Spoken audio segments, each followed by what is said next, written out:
What is up, Friday Nighters? Welcome back to another episode of Just Another Friday Night.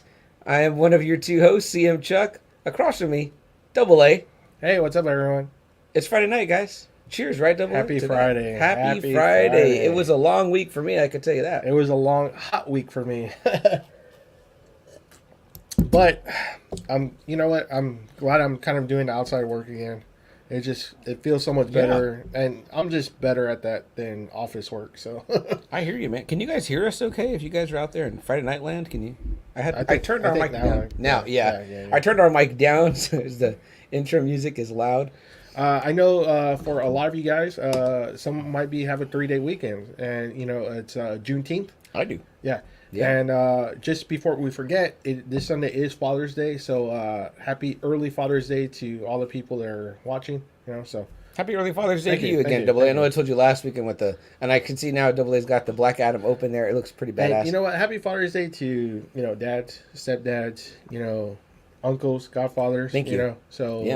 Everyone that's been important to a son or a daughter. So happy Father's Day to all of y'all. So. Yeah. What's up, Jason? Welcome. What's up, Jason? We appreciate you being here, man. Yeah, man. Very famous dad in our family. Your dad to you, but also was like a dad to my mom, but was her godfather. Yep. And I grew up calling him uncle, and he was almost like the closest thing I had to a grandfather on my mom's side. So it's like very interesting, right? You know what I mean? And then again to the role I play in my nephew's life as well. Big role. Yeah, thank you, and thank you for coming to his birthday this weekend too. I want to say a shout out to Mr. Ray Chapa. Ray, thank you so much for hooking it up this weekend, brother. Ray, I know you had trouble. You told me and CM how much trouble you almost got or the shit, not trouble, but the shit you're kind of taking from the company. I'm not gonna mention the company, but but apparently it got squared away, he said. So. Yeah, man, I appreciate you sticking your neck out, doing the thing for us and making the day special, man. It really meant a lot to us. So that's an old school friendship that goes back, way back, right? Way back. I think over 30 years. 80s, so, right? But 30 years for you too. Oh, yeah. So Ray, we really appreciate you, man, this weekend. Yeah, we got a great picture together. Yes, we did, and I want to thank everyone that came out to my nephew's birthday and celebrate. We really appreciate that too. Oh yeah, he said to tell you thank you, to tell you hi, and to tell you thank you. I forget to say. He tells me every weekend when I leave. Joe, if you're here, it was a battering, but it was Batman Beyond. Yeah. All right, not fucking Bruce Wayne. That's right. Terry, good old Terry. I just barely found out that apparently the guy from Boy Meets World is who voices Terry. The guy that was like friend, not the main kid that was Fred Savage's little brother, but the friend. They said he went on to have more fame amongst like our shit. Voice work is where it's at. I'm telling you, man, shit. Dude, Phil LaMarr. Mark Hamill almost has a whole second career. Absolutely. Voice work. Absolutely. We heard him throughout the '90s in Spider-Man, Batman, and so much more. The reason we know Kevin Conroy. I think arguably the best Batman of all time. I think Mark Hamill almost has as big of a fan base for Batman for playing the Joker that he almost does for Luke. I would agree. It's fucking crazy. I would agree. Yeah, I would definitely agree. Like it's like a lot of people always say, if you do the Joker, you got to get Mark Hamill. Yeah, exactly. And all these side movies they're doing, people are like, why don't you just get him if he's available? Which is crazy because it's always like you always think Kevin Conroy should have like a lifetime contract. Him and Mark Hamill, like whenever there's a new movie, animated stuff, right? They got to be there because it always sounds weird when I hear Batman. And it's not fucking Kevin Conroy. Yeah, I've heard a few other people do it, and I'm like, why didn't they get? Yeah, I'm like, no, this sounds fucking weird. Sounds weird. Sounds very weird. So yeah, I also famously remember that great, one of the great things to come out of that crisis that they did for the TV shows was getting to see him do it live action Bruce Wayne, right? Like, wow, how cool is that for him? I imagine. And it looked like a Kingdom Come Batman too. Yes, with the gear, the brace, on, so. But Adrenalize Me, Double A, what is up in the world of pop culture news this week? Seemed like some stuff went on. Yeah, some sad news happened yesterday. Tim Sale, legendary comic book artist, we love his work. His Batman work is super influential. The Long Halloween, right? Yeah, The Long Halloween. I mean, one of the most iconic Batman stories. Yeah. Like simple but gorgeous art, right? Like just, him and Jeff Loeb. Yep. The team. Has he released a statement yet? Or what did he say? I haven't seen Jeff Loeb. I can imagine. But I've seen just about every other artist that I follow, writer that I follow. Is Rob Liefeld, he kind of has a little remembrance on his podcast. Yeah. Well, he's going to mention, too, on his podcast today that drops. So, Wonderful. Yeah, I saw that picture that he posted. I saw a couple other artists post picture. I think Jason Fabok, he follows us on Instagram. That's right. He posted too. Yeah, man. I mean, like, just a great talent, famous for the Marvel 68 work. Golly, it's like he looked good. Was that wow? I didn't know he realized he was 68. Three artists in a row though now. And then he was sick, right? He did the work that first came out that I think I saw him on was that called Daredevil Yellow, which was a cool story. Him and Jeff Loeb. Where I think that the majority of the book is black and white except for Daredevil. He's in yellow, and that was like Daredevil's first costume when he first appeared. After that was very successful, they asked him to do Hulk Gray, which my brother is a huge Hulk fan. Says that's one of the best stories that he's ever read of the Hulk. I love that story. Oh, okay. I own that. I own that hardcover. That in fact, your brother tried to get it off me a couple times, and I was like, "Those books are so hard to find." Yeah. I've tried to find the Spider-Man Blue, and it's well in the 80s. Yeah. If you don't get those fucking hardcovers right then and there, forget it. Forget it. Just forget it. Yeah. You're not going to get a... If you guys have a mild interest in a hardcover, get it. I bought the Three Jokers hardcover, even though I had the books, because I was like, I'm not going to get it again at that price. So, man. And then he did Captain America Red, White, and Blue. I believe that's what it's called. Right? I think so. Or White. It might have been Captain America White. It might have been. Yeah, it was like colors. There was a whole series of them. Again, the Spider-Man Blue is one of the greatest stories. Hugely successful. And like I said, his, 2 runs on Batman with Jeff Loeb are just super influential. Yeah. Like, man, it's just off the charts. So you said 3 AA. It was George Perez. Neil Adams. Neil Adams. Oh my gosh. Now Tim Sale. So it's kind of rough year for comics, guys. Let me tell you. So rest in peace to him, Tim Sale, and all the other great artists, and prayers and blessings with their family. Always tough to lose a loved one, and I guess for us in the comic community, it's just like, we love their work, and we're going to miss seeing future stuff, So if you have their stuff, keep it and treasure it, because there ain't going to be any more of it, Yeah. What else, AA? Me and my family, we saw Jurassic World Dominion. Dominion, yeah. Awesome. I'm waiting to see it. Oh, wow. A mild shrug. After letting it kind of marinate, because I talked to Amy about it, and I was like, you know what? Cal might like it because it's got a lot more dinosaur action. Okay. But the stupid plot from the second movie kind of follows into the third movie, Oof. Yeah, so it's kind of like, I think the one thing that really saved this movie was the old cast, honestly. So it was kind of like, it's a stupid plot line. Just all the way around, it's just stupid. Okay. But the dinosaur action was great. All right. Dinosaur action was super awesome. Did the kids like it?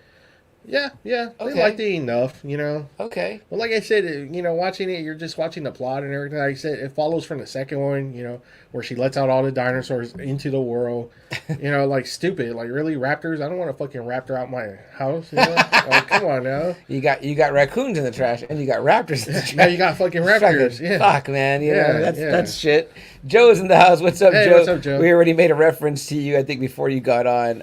He knows. I said, because he posted something on the Now Watch This about something how Batman is so badass that he banged Lois and found out about Superman's identity right away. And I was like, stop with this bullshit. Just stop. I don't want to hear it. Not here. Not in this house. And then he threw it out again that we're somehow closeted Batman fans because of all our episodes of Batman. And I was like, you know what? That last one that we did with you, it's going to be the last one, pal. The market is kind of saturated with the guy, to be honest, so it's kind of hard. But yeah, apparently he says we're in the closet when it comes to Batman. So yeah, I was talking to him earlier via message about how he was a closeted geek at one time. He hided his geekdom from everybody. So, but speaking of Joe being here, and he wanted us to do an entire episode, I think, regarding the wrongdoings of Vince McMahon. Actually, it has made big news. It's been on CNN. News, yeah. It's been on ESPN. Yeah. So supposedly Vince had an affair with some divas. I don't even know that's what you call them. One of the female wrestlers. But he paid, right? And he paid hush money, $3 million. And apparently, after going through all this stuff, they found some other alleged affairs. And apparently, John Laurinaitis, one of his VPs, is involved too. So, big scandal, big everything. And now, he stepped down as CEO, but Stephanie is now back as CEO. So who had stepped away, right? Yeah, who had stepped away. Let's see. Happy Father's Day, Tiger, and happy Godfather's Day to you, Mijo. Oh, thank you so much, Facebook user. Dang it, I got it, guys. Go give StreamYard permission to use your name. If you give StreamYard permission, StreamYard.com/Facebook, you can give permission to. We'll see your name here in the stream. Hey, Joe, I don't know if you saw it, but he did come out on SmackDown. He came out to a pretty thunderous applause. He said the 3 words that we always show in the beginning, then, now, forever. And he said something about us being together. And then he said, ladies and gentlemen, welcome to SmackDown. And he exited the ring. Wow. Kind of bold, right, Double A? Very bold. Amidst all this. Very fucking bold. Which is so Vince, right? I mean, like, You know what? He's probably been through worse, honestly. He probably has. The steroid scandal. I don't know if any of you saw Dark Side of the Ring, but they're saying he might have got Jimmy Snuka off of maybe a possible murder charge. So that's how much power this man has, whatever you want to say. People often say that Don King was in league with Lucifer, right? He has to be. After getting shot in the head twice. Maybe Vince has a little deal, too, a little side deal with the Lord of Darkness, you know what I mean? I don't know. You know, the guy makes great wrestling. I think that might be Sis. That might be your mom. Or it might be mom. Oh, she says, yeah, Kalel says, hi. Hello, Mijo. We appreciate you being here, bud. The genetic jackhammer himself says, Joe says, Joe. Yes, sir, I saw it, but I'm at HEB now watching y'all while the wife shops. Oh, very nice, very nice. There's nothing better to do to pass time at HEB while the wife shops than watching our show, let me tell you. Hey, guys, if you have an HEB where they have the barbecue spot, I highly recommend it. I went to one. And their barbecue is actually not bad. Really? Their barbecue is pretty good. I've had a turkey sandwich and some brisket beans, and it's pretty fucking good. Which one did you go to that had that? That one, I was coming from New Braunfels, but I know I know their HEBs are popping up with barbecues, like their own little barbecue joints. I did not know that. And, yeah, they have turkey, sausage, brisket, chicken, potato salad, brisket beans, rice. I've been to some HEBs that have the one that has the I think it's called the pollo asados. The flaming bird. Yes. Yeah, mm-hmm. And that was great. When I was in Converse, when I lived in Converse, it's good. That was fucking good. Every time I go to an HEB that has one, it's always closed. Like I seem to find myself at that one late. Yeah, really? But my good my good friend and coworker John, he works nights at HEB or whatever, and he does some of the deep cleaning. He says on those areas, and he says that no, it's great. People swear by it. Yeah, it is. They give you a really great amount of chicken. Okay. A good amount of rice, a good amount of beans. I mean, that shit was good. They really do a good job on their shit. You know, hey, HEB, how about a little sponsorship? Double A vouching for your barbecue and now vouching for your chicken, Boys Asados type chicken. Yeah. When are they gonna come down here? Double A, we don't have an HEB down here. We don't have one where we live for sure. We still kind of have like an old school HEB. Yeah, exactly. And they just redid it right and made it bigger again. It's still old school somehow. It's still very old school. You know. So, guys, I'm just doing a real quick search for the link so that I can get you guys hooked up with. And then real quick. I did see another trailer for House of the Dragon.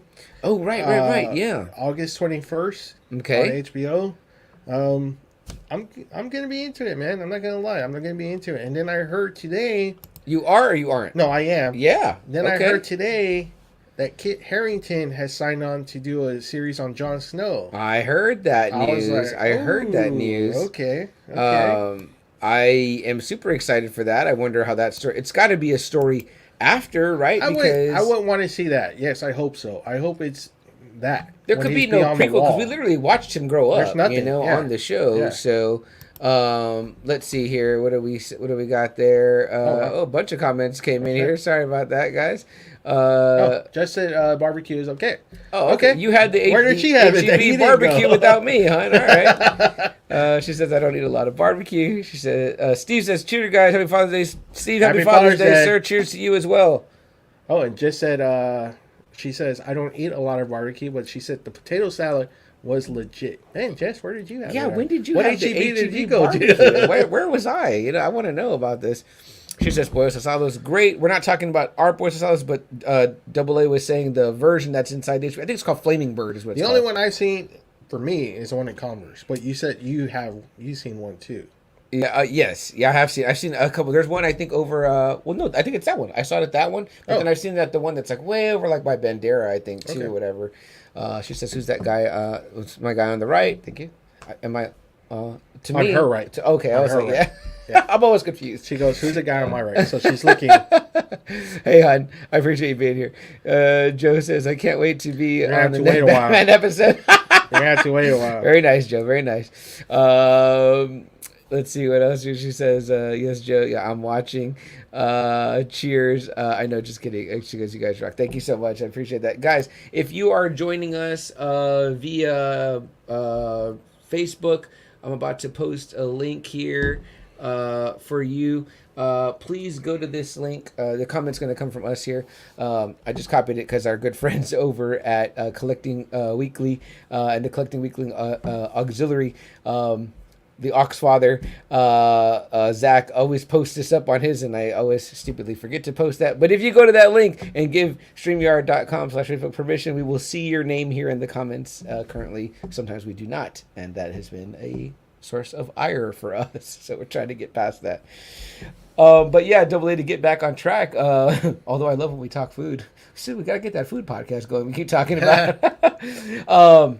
Yeah, so Daddy Vince is in trouble. Daughter Steph's stepping up. You think it'll be a big change, or he's going to be pulling the strings? No, he's going to be pulling the strings. Come on. That's his company.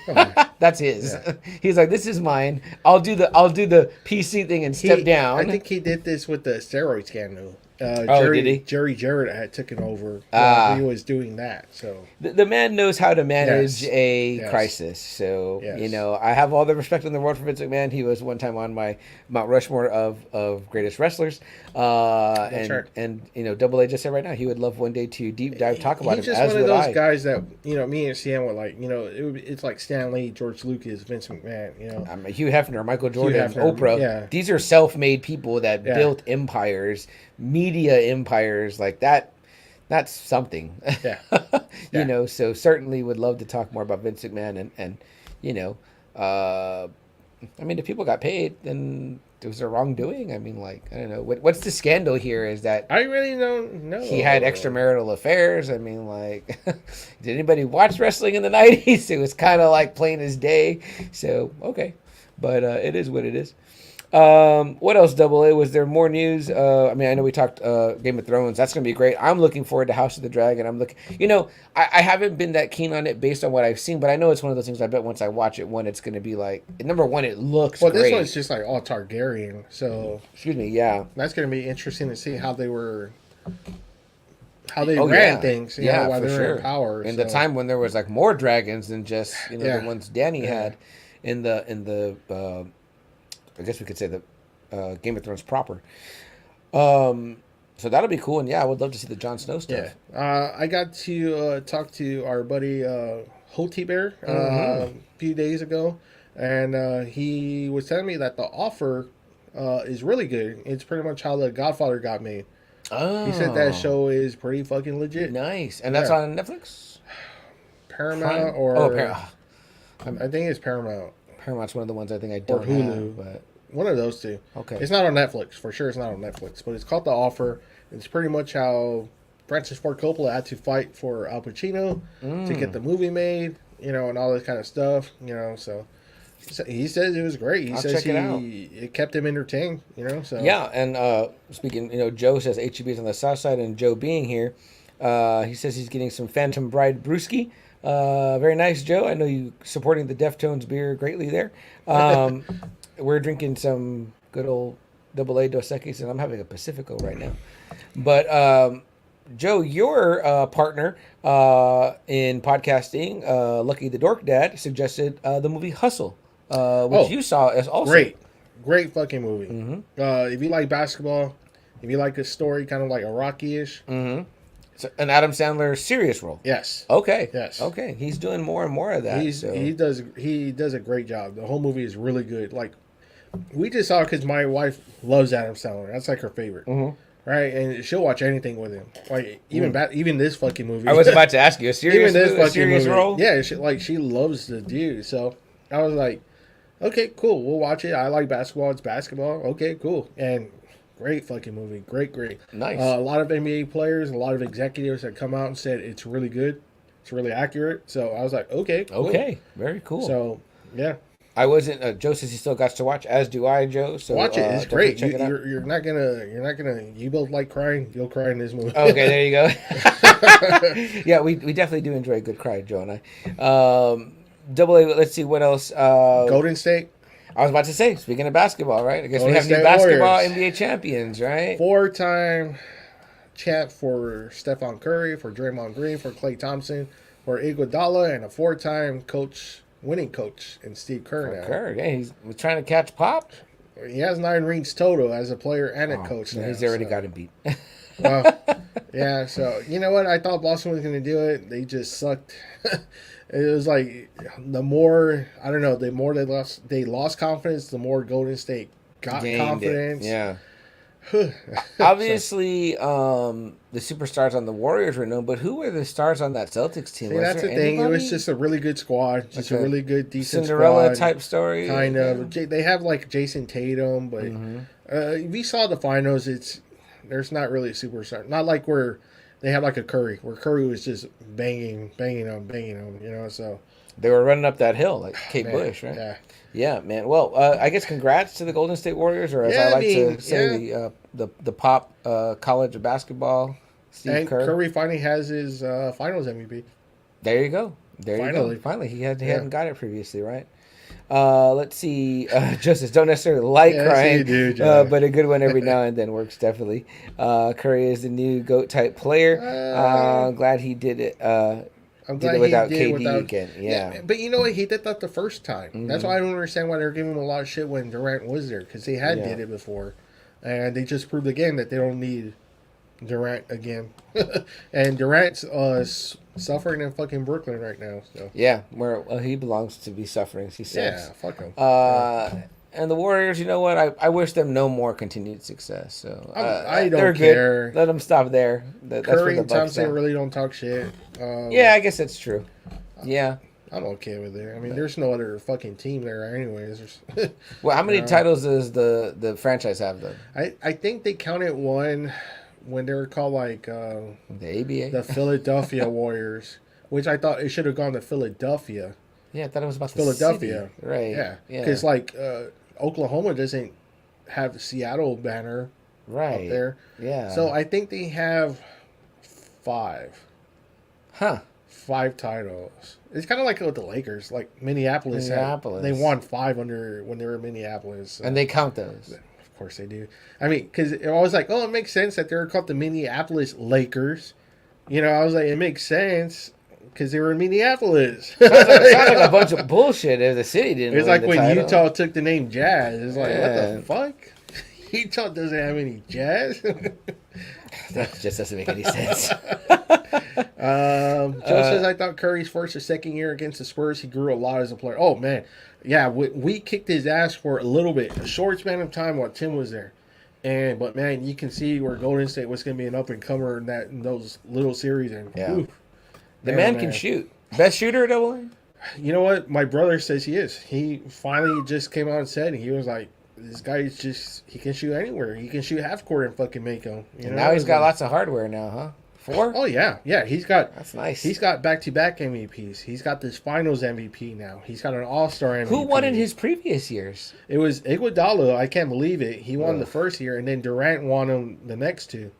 Wow. So this is his first time winning it. So interesting. This was kind of like the exclamation mark. Yeah. Finally. Now he has that. It's kind of funny, though, right? You know, guys like Steph have to do that the way that Kobe had to do it without Shaq. There's always got to be these proving points. LeBron had to do it with Cleveland. No, but see, the thing is that people forget that first one, there was no superstar. It was him and Klay Thompson. Mm-hmm. Yeah, they were homegrown, traded players. Yeah, you know? true. I mean, so they did it, you know, and then Durant just went just to get a fucking ring, which he did. He got 2 of them. Yeah. You know, and then he was like, okay, see ya. Yeah. You know, and like I said, he's not even there. They won without his ass. So, I don't know. These guys do a lot of shit now. It just seems like, well, we won't talk about it right now, what Master Obi-Wan said to his then Padawan, but it was kind of like, they seem a little obsessed with just winning. But so, I am ready, Master. Yeah. It's almost a great segue, right? Double A. Unless we have anything else to cover. Let me see. In the world of comic books, in the world of movie or TV news. Was there anything? How's that Miss Marvel show been? Oof. I just watched a little bit of the first episode and fell asleep. Okay. I was getting a little bit. I thought maybe you would have caught up. Yeah, I was getting a little bit of heat on the Friday Night Faithful group, the group that is the co-part to our podcast, which is called Just Another Friday Night. In case anybody gets those two confused, the podcast is Just Another Friday Night. We just happen to call our group the Friday Night Faithful. I don't know. But anyway, so I just saw a meme. I thought it was funny because it's, the female from the boys, Kimiko, fighting against Stormfront or whatever, but they put the name of the boys on Kimiko. I commented on that one. Yeah, people were kind of like, oh, they're different and one's for kids. And I was like, I know, I just thought it was a good meme. No, and I agree with you. I know where you're going with that, and I agree with you. Yeah. It's just, I mean, for us, it's that other one didn't keep me engaged. I know what you're not giving it a shot, are you? You're like, no, because I just don't care. I don't care. I keep saying I don't care about the Captain Marvel character. Period. I don't care even if it was a male that was fucking playing Captain Marvel. I don't care about the fucking Captain Marvel character. Now they're talking about doing Thunderbolts. I don't care about fucking Thunderbolts. I want to see fucking Wolverine. I want to see a Wolverine series. I want to see Fantastic Four. The X-Men. I want to see some fucking heavyweights. I'm tired of seeing... seriously, I am getting tired of this now.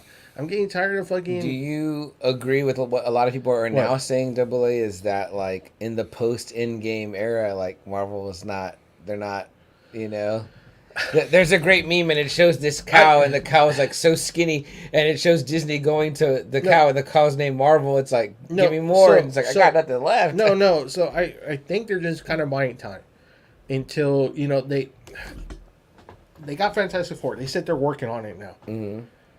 I think now it's just they're giving us enough material, content, content, so you won't forget, so you won't forget the Marvel product. Sure.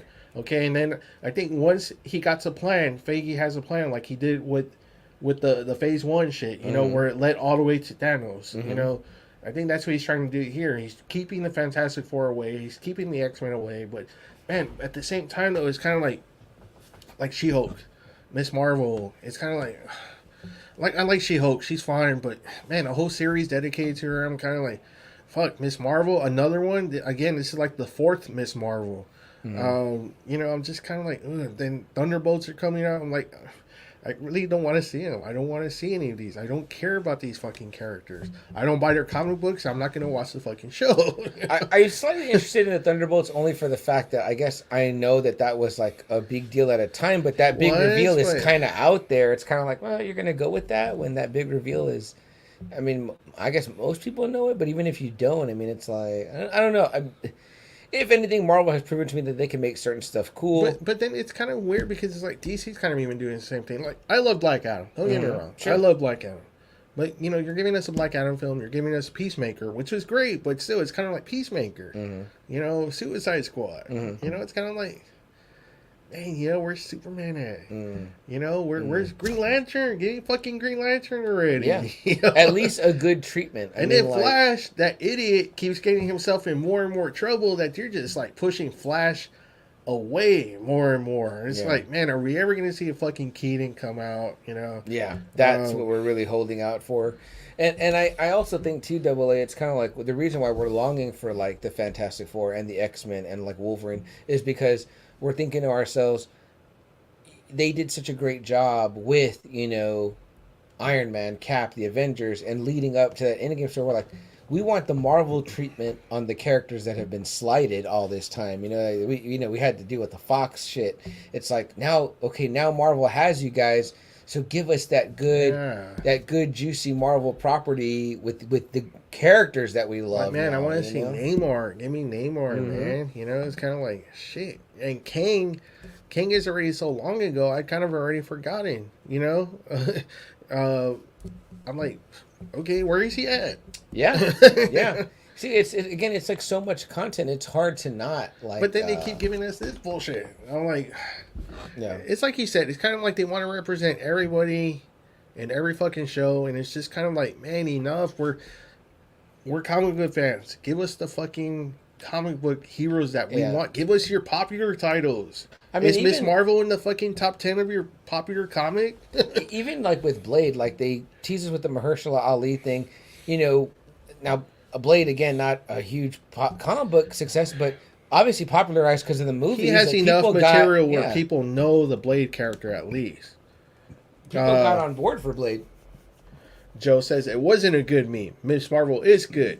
Has Spider-Man tie-in. And then he says, I want more Batman. No, I don't want more Batman. And Joe, is earlier, in the group you mentioned, like when I let my nephew watch something like The Boys. No, of course not. But I want to know, are you watching Ms. Marvel with your daughter? Is she enjoying it? And you know what? Honestly, when I was watching Jessica Jones, I was watching with my daughter, and I was kind of like, holy shit, I can't really see this show with my daughter because of all the fucking that happens. Yeah. What does Luke Cage call it? Coffee. Having coffee. I was like, holy fuck. I was like, turn around. Okay, yeah, for sure. Joe says Namor is coming. And look, if you ever had read The Boys, the comic, it doesn't go overboard at like the show does. Oh, yeah. I mean, you can kind of compare it to any of the comic book shows, honestly. I honestly do believe that's the best adapted show from a comic. It's kind of like with Spawn, right? Spawn got HBO. The animated series was more dark than the comic, right? Like the blood, the sex, the cursing. It's like I don't think all that was in the early Todd issues. I don't remember those. I know I would have. For me, reading it at that time, I would have been like, "Holy shit!" Yeah. It wasn't like necessarily mature content. I think that there was it had some elements, but I think HBO took it to another level in that animated series. Let's see. Hey Charles, when I was looking at your phone, I just saying something. Oh, that's Jason. Jason said, "Yeah, good stuff there, man." Jason always asks us what's going on this weekend. So he says here, Damian Chapa meet and greet at Trader's Village, famous from Blood In, Blood Out. Okay. Who did he play double A in that one? Miklo. The main guy. So, Joe, I know you and Luck are some huge fans of that franchise. Will the Now Watch This crew be out there checking that out? Thank you for that share, Jason. We appreciate it, man. People are always looking for what's going on this weekend. I think we have a full weekend, unfortunately, for us with stuff going on. Yes. But, hey, if you get a chance to check it out, Trader's Village always has some really great stuff going out. I also know that I think it's on Sunday from 10 to 1, San Antonio's own Nene, a.k.a. Angel, will be out there at Trader's Village doing a meet and greet. What the fuck? I don't know if he's got something official with them going on or he's just telling his fans he'll be out there. Wow. So, again, I mean, we could set up a meet and greet there and not tell anyone and just say it's a meet and greet or whatever. Not saying that Nene's doing that. No, but I know he has exploded more and more. So wow, he's doing the thing, man. So guys, if you want to meet a Nene or Miklo, this weekend is the time to do it over at Trader's Village. And they got a lot of other cool shit out there too. Trader's always has a lot of cool people. Yeah, and cool shops. I mean, I love the different. You can find myself and Roxanne have met Ray Park at Trader's Village. So. Yeah. We met who is the gal double A from Sleepaway Camp?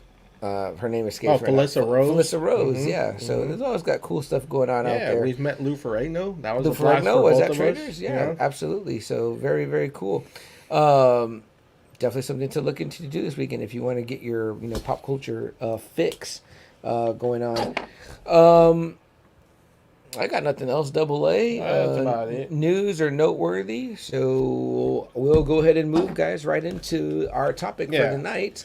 So this wasn't originally going to be the topic, but then me and CM were kind of talking about it more and more. And we had talked about doing this one as an episode, but we didn't think we were going to do it right away. We had loved this. At the time, it's Star Wars, the Clone Wars. The 2000, you said 2003, right? 2003, yeah. So this was done during the Samurai Jack arc, and George Lucas approved it. It was set between episode 2, and it was going to lead. That was the thing, right, CM? It was going to lead directly into episode 3, and it was going to introduce characters that was going to be made official in episode 3. So, here in the news, for us Star Wars geeks, we're like, whoa. And we have to watch this. And then the other badass thing was these were only going to be 3-minute episodes. Yeah, 3-minute episodes. It was going to be from 6 to like 6:03. And that was it. And we were blown away.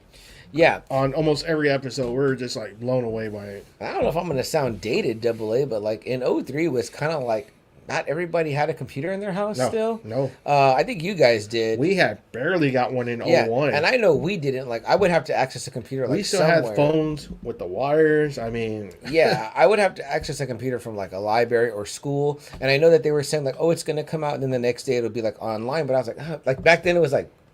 It's super. It wasn't like a thing like it is now. It's like, how do I get online? Yeah. Like, how do I see it online? Where do I go? Yeah. What's the website? We were calling it the World Wide Web. You know what I mean? Shit like that. So it was like, in my mind, you had to catch it then. It's like, we got to catch it while it's on or whatever. You know what I mean? So I was, desperate to catch it on. I think I might have even been dating myself more, but maybe been trying to tape it on videotape on VHS. Because I mean, it was like we had to see it because again, they were saying that it was going to be the bridge between the two. It was super exciting. I was a huge Samurai Jack fan. I know that Friday Night, or a friend of the show, Marquise, was a Samurai Jack fan. So for us, what I always loved about that Samurai Jack show, AA, what it was like, your classic kind of like lone samurai, but he was, they did this with like a time travel aspect. He's thrown out of time and he's kind of fighting his way back, whatever. And the action sequences were always really well done. And I thought the writing was really tight. It was big. It was a big hit for Cartoon Network. It was huge, yeah. Created by, and I made sure to study his name. Genndy? Genndy. It's Genndy. Tartakovsky. So Genndy Tartakovsky. I think he also had something to do with the Powerpuff Girls, whatever. You know what I mean? Yeah, like, probably. So, it looked like that same one. Yeah, like those action sequences in those shows are like outstanding or whatever. Like even if you're kind of like, the plot's kind of thin, you're like, man, the fighting and the action is just blows your mind. Are you talking about Star Wars or the Samurai Jack? Samurai Jack, okay. Samurai Jack, and the Powerpuff Girls. The fighting was really good. Okay. But I mean, I absolutely loved Samurai Jack, adored it. When it recently came out with like a final 6 episodes, I watched it because I was like, oh my gosh, it's like the end of that, story. I own like a 6. I don't own the whole series, but I own like a 6 episode DVD that I have that I bought because it had one of my most favorite episodes on it. Where like Jack was always in these like moral conundrums too, whatever. So he had to like figure his way out of stuff. But for me to hear that Tartakovsky was going to do the treatment for the Star Wars, I was like, man, that's great. And of course, like I said, George Lucas had come out and talked about it, and it was like, got to see it, right? Got to see it. So do you remember watching it, AA, live as it was coming out? Yes. And if you're watching us on Spotify on the video, you're watching us on YouTube, I'm going to show you some stuff I had in my old collection from that series, whatever, some of the figures from that time in that series and some of the art there that you can see. It was very, very cool. I even looked for these on eBay and I didn't find them. So maybe if any of our collecting friends are out there, they can tell us some what's up about those. But yeah, you said you remember watching them live, AA? Oh yeah, I mean, this is the time I was just totally into Star Wars, and I mean, I was buying everything, the toys, I was buying the comics, anything that they said was going to lead into Episode 3. Right. Anything. I was all there. I have comics from that 2-year run. Yeah. Whatever it was. I mean, I was just, give it to me. Seeing these over again, I was just like, wow, it's just so much good stuff. The beginning, it's just action-packed. Right off the bat. It's Yoda leading a whole army. And I remember thinking that too. I was like, man, it made, like, all we'd ever really known about the troopers was like stormtroopers, and we were like, man, they suck. Like they were like the biggest scrubs or whatever. So I was like, in that very first episode, I was like, wow, they're badass. They're and like, these are the clone troopers. Yeah, the clone troopers, and they're like really militarized, and they like were very like using the signals and like diving into droid tanks, blowing them up. I mean, I was like, holy shit, like these guys are really skilled and badass. They had the little red and blue accents. You know what I mean? So. What people don't, I think, know or remember about this series, because obviously now, after 2008, that series is beloved. Yeah. And I'm not taking away from it, because I like it too from a lot of what I've seen of it. I just wish that, because we now know that this series from '03 is no longer considered canon. Which is fucking crazy because it leads directly into episode 3. And I think that there's dude, as smart as Dave Filoni and Jon Favreau are and the powers that be at Star Wars are, there's easily they could pick and choose what they wanted out of these episodes and splice them into what we now know, because you get so much in these episodes that you don't get in the Clone Wars. No, and it was so good. So it was almost like about 2 hours and 14 minutes altogether. Mm-hmm. It was about 2 hours and 14 minutes, and it's a really damn good movie. It's almost like a good 2.5 movie, episode like 2.5, Yeah. It's perfect. It's great. It shows you all the worlds that are being invaded, all the worlds where they're doing battle. You get to see so many different Jedis in their skill sets. Mm-hmm. You get to see Obi-Wan and Anakin, what made them a really good team. You get to see Dooku making these alliances with all the Outer Rim worlds. You see Palpatine manipulating as Dark Sidious and Supreme Chancellor. Manipulating the war. Slowly getting rid of both sides. Right. Getting rid of the Trade Federation and getting rid of the Jedis at the same time. Getting rid of his biggest enemies that he's going to have. Yeah. He's making them fight each other. And then by the time the dust is settled, man, it's wide open for him to just take over with no fucking pressure from any side. Absolutely, man. Some of the things I wrote down here in my notes in my rewatch was, number one, you get that great Mace Windu episode, right? Man. Everyone loved Mace. Mace is so talked about. And if you don't read the comics or whatever... We saw that one. Me and my brother were just blown away by it. I mean, this shows why this guy is like a Jedi Master and like... Am I right, Double A? And again, I went out of my way to personally like try to invite some... I asked, do we have some real hardcore Star Wars people join us today live on YouTube or Facebook? Because I got questions. And I want to ask the real hard Star Wars... we consider ourselves hardcore Star Wars fans and lovers, but we know that there are even deeper guys that read all the books, all the old stuff. I talked to a guy today at work or whatever, and I was like, hey, someone told me that you're like a savant of Star Wars. And he admitted, he goes, oh, no, I'm not. He goes, but I have a flash drive with like downloaded comics from the 80s. I've read a lot of them. He said, I've read the old books. He said he read the original Thrawn book. And he was like, I loved it. He's like, but he goes, I am not up on some of the more current stuff. He goes, I haven't seen all the Clone Wars. He goes, I didn't know what a Grand Inquisitor was. And I said, okay, you're kind of like us. Like some of the stuff is like, we know a bulk, but there's going to be things that fall through the cracks. And he didn't know about this series. I mentioned it to him. He was like, no, I'm not familiar with it. He goes, I'm going to watch it. I'm going to watch it on Disney. And I said, cool, man. Joe says, Mace is a bad motherfucker. Yeah, no doubt. Samuel L. Jackson, right? But, man, you don't really get to see his power too much in the movies. Yes. But, man, that great episode in this Clone Wars series from 03. Strength, force power, saber. Pretty much, I mean, again, like I said, Double A. You saw right, he's number 2. Right. We know that Yoda is the Grandmaster. Yeah. But are there other Grandmasters? I don't know. But if there was one, I would say that Mace had to be up there. Yeah, because I was like, wow, who could beat this guy? Like, after seeing, these episodes, I was like, well, let's think about it. They find out there's a Dark Lord of the Sith running things in episode 3. Who do they send? They send Mace with a squad. Yeah. And he's the only one that lasted, briefly. But in this episode, in the Clone Wars 03, he's just like against like a droid, like... Army. Like army. Himself. Yeah, not battalion, like a freaking huge army with a huge machine that's like crushing stuff. And again, this is what's great about this Clone Wars series. As much in the Samurai Jack style, it's like it lets the visuals do the talking, right? I love the sound. No dialogue. I love the sound of running. Yes. I love the sound of the punching. Yeah. I love all that. The force power. Yeah. Yeah. Yeah.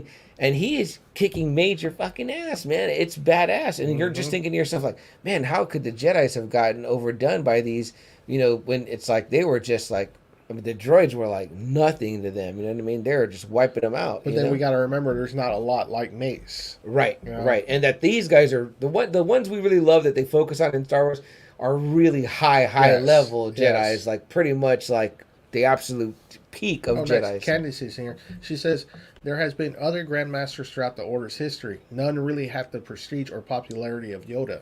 Wonderful. Thank you, Candace, for joining. Candace, a good friend comes over to us from Invincible Comics and more. And she says that her husband is a huge Star Wars fan. And I personally invited her and him to join tonight to hopefully answer some questions for me, which I have more. So, Yeah, so one of my other questions, Double A, is like, obviously we said already that they don't consider this Clone Wars series from 03 canon. One of my big questions was kind of like, what are the things that didn't add up, like that didn't cross over? I'm going to guess it has to be from that second half. Because the first half is Anakin still as a Padawan, that season 1 or whatever. And then we get to season 2, then he's already become a knight. That's what I'm saying. He's already married to Padme. Mm-hmm. He already has his arm cut off. They show where he becomes a Jedi Knight. I'm like, what is it that you don't want it to be canon? Like, what do you want it changed? I was just telling my sister, guys, and this is further down in my notes, but let me get to it in order. So the next thing I have here is that the introduction to Asajj Ventress. This has become like a beloved character, right? Yeah, like they make her lightsaber replicas, and some people are like, I've had people ask me, they're like, when I see it in stores, they're like, who's that? And I'm like, that's Asajj, and they're like, who's that? And I'm like, you wouldn't really know her unless you watched the Clone Wars. It was during this period that was Clone just Wars. that was just like super popular. Yeah, and this is, I think, where she first appeared was in this 03 series, and I mean, I don't think they call her by name in that or whatever, but the figure's name is on there. Like I said, in this figure, I have this set. Her name is on the back. I mean, you can see her name, and there was figures, but it was kind of one of those scenarios where it's like, I guess if you didn't read something about it, you wouldn't have seen her name because they don't call her by name. Candace comes back again. She says, I think it's because the Clone Wars show came out before the Disney purchase. After the purchase, they made everything mostly non-canon, I assume, to wipe the slate clean. Yeah, but I mean, this was kind of stupid that they did this with this, because Lucas had, again, made it a point to saying, this is connected to episode 2, and it's going to go into episode 3. And again, it's just nothing to take nothing away from the Clone Wars, because it is great, except that movie, which kind of sucked, agreeably so. Because here's what kind of brought all this to the forefront, right? Double A. My nephew wanted to do a watch through. He started playing the Star Wars Lego game, and he loved it, and he was asking me all these questions. And I said this, and he was kind of like, man, I want to see that. That sounds cool. But he said, I want to watch, and the Disney Plus has it there now, like in chronological order. So we watched episode 1, 2, and now he's like, okay, now I'm ready to watch the Clone Wars. Well, I noticed that it starts on episode 1 of the Clone Wars, and I was like, wait, there was a movie that came out that was called Star Wars the Clone Wars. That's when they first drew them in that style. And I said, that's where they're like hunting for the baby Jabba and all that. And I said, why isn't that first? And I said, Mijo, I think you got to watch that first. So then we start watching that. I said, and he goes, well, it doesn't say that that's the order. And I said, I know, but I'm telling you as a Star Wars fan that this came first. And I said, because otherwise you're not going to see how he meets Ahsoka. Because that shows in that movie, Anakin and Ahsoka meet. Yeah. So I said, let's watch that first. So we start watching that. We get about halfway through, and I said, you know what?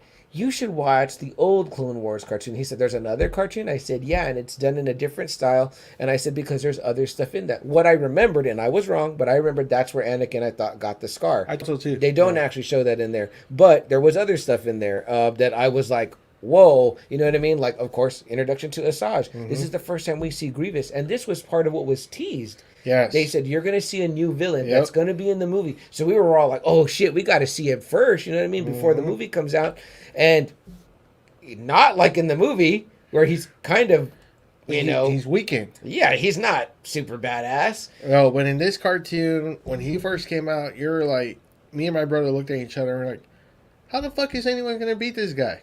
This guy's collecting lightsabers, beating Jedis. You have one of the Jedi, I think she's a council member, I think, Shakti. Yeah. She says, no one's ever fended off 5 Jedis at once. And you're like, 5 Jedis? Like, what the fuck? Like, that doesn't sound right. And when they're showing him, he's kicking major ass, man. I mean, he's using his hands and his feet. He's kind of like a spider almost. Yeah, he's doing everything. He's like, it's very unorthodox. And he's robotic, so he can like spin the saber super fast. And you're like, what the fuck?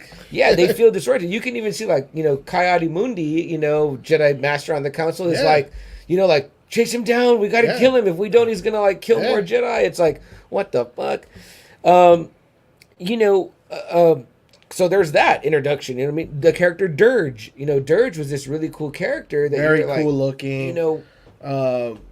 I thought it was super cool the way he was leading the charge, the old cavalry kind of style. Yeah, with a big lance, you know what I mean? And he looked badass. I'm gonna post it in the group, the Friday Night Faithful group. But we just watched a really funny honest trailers about this cartoon or whatever, and it's so funny, the things they say. Honest trailers are always very honest in their funny way. But it's cool that they did one even on this show, because I think it shows that like a lot of people did love it and it was really good. But they talk about like Durge and like Asajj looking much cooler and being cooler than like Dooku, who is like kind of the main baddie of Attack of the Clones, and then in the beginning of Revenge of the Sith. And I've said this in our prequel episode. I love the Dooku character. I think he was perfect for what the Emperor needed. He needed a super strong Jedi, but that was also aristocratic and very, that he can do the diplomatic stuff. Yeah. Okay, that was his purpose. Absolutely. He was never going to be the fucking apprentice. Right. He just needed to get the Emperor what he needed. That was his role. And he was perfect. Yeah. Strong fucking Jedi. We saw him take on Anakin and Obi-Wan twice, Yeah. The only guy that Obi-Wan really couldn't beat. Right. Oh yeah, absolutely. I mean, that's the one we always say. Always one guy got your number, always right? That one guy. But visually though, right? Double A, wouldn't it have been a treat to see Asajj on camera, cool. or Durge, or Durge would have been. Cool. I would have been more excited about Ventress. And the way that they I felt like they led us with Grievous was like, oh, this is going to be the main kind of baddie up to a point in Revenge of the Sith or whatever, because how touted he was. You know what I mean? Then we were kind of like, oh, this is what they're doing with you. This comment again comes from Candace. She says they really nerfed Grievous in the movie and the new Clone Wars show. He was way OP in the OP meaning overpowered in the original Clone Wars show. Yeah, definitely they did make him like that or whatever, but it made you have this sense of fear where you were like, oh shit, what are they going to do, whatever, where it makes you think you're going to need someone like an Obi-Wan and Anakin to kind of take them. But even though like Obi-Wan kind of like kicks his ass pretty easy, it was kind of like, oh, okay. And it wasn't even like he was kind of like it. Sometimes when the Jedis kick someone's ass, it's like they kick their ass and they're not doing like something extra cool that they would like that you would expect them to do in order to accomplish this. It's like, okay, like, sometimes when Yoda kicks ass, it's because he's like doing something, like, oh shit, that's a real Force mastery right there. You know what I mean? We're not going to talk anything about Obi-Wan, guys, because we're going to talk about that next week. Please join us then if you want to hear us super geek gush about that, because we have nothing negative to say. I might have one or two things, but they're minor. But yeah, so again, we famously see like, kind of throughout, the movies, Anakin and Obi-Wan kind of at ends.